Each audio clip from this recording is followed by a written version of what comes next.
Assalamualaikum warahmatullahi wabarakatuh. My name is Nurul Humaira with number metric 2512578. Today, I will be presenting a poster for the course RKFQ 1310 Introduction to Islamic Jurisprudence. I will be presenting on my poster about Ibn Khaldun and his contributions to fiqh and Islamic legal practices. When people hear the name Ibn Khaldun, they usually associate him with sociology, historiography, and his famous work, The Muqaddimah. However, this presentation focuses specifically on his role in Islamic jurisprudence because law and legal practices were also important parts of his intellectual and professional life. Ibn Khaldun, whose full name was Abdul Ar-Rahman ibn Muhammad ibn Khaldun, was born in Tunis in 1332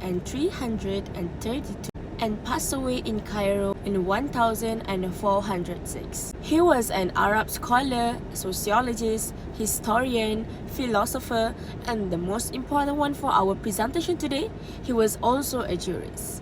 Although he is widely remembered for his historical writings, he also received extensive legal education and served in important judicial positions throughout his life. Regarding his legal training, he studied under a few prominent scholars of his time. Among them was Muhammad ibn Abdul Salam, who was the chief judge of Tunis. However, his formal and institutional learning was disrupted by Black Death, which is a plague that struck the city at that time. Due to that, he lost a lot of people around him, including his parents, his friends, and also his teacher, including Ibn Abdul Salam.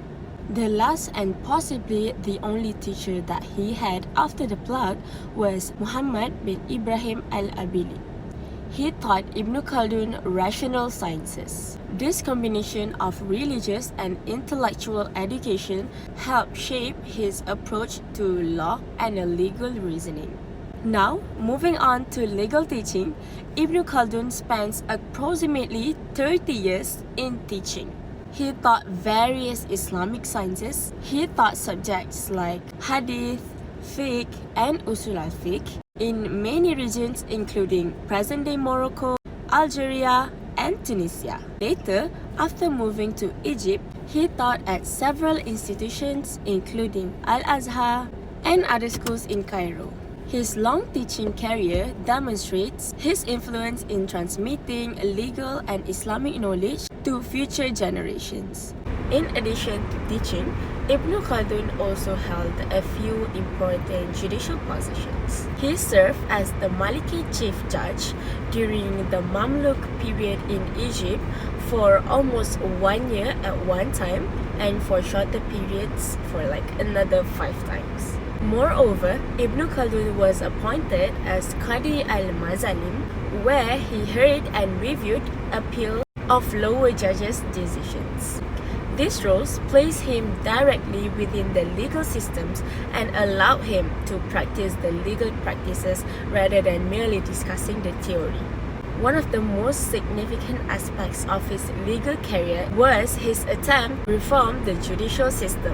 According to historical accounts, Ibn Khaldun sought to address corruption, bribery, and favoritism within the courts. However, these reform efforts faced a lot of challenges from powerful groups within the legal and political system.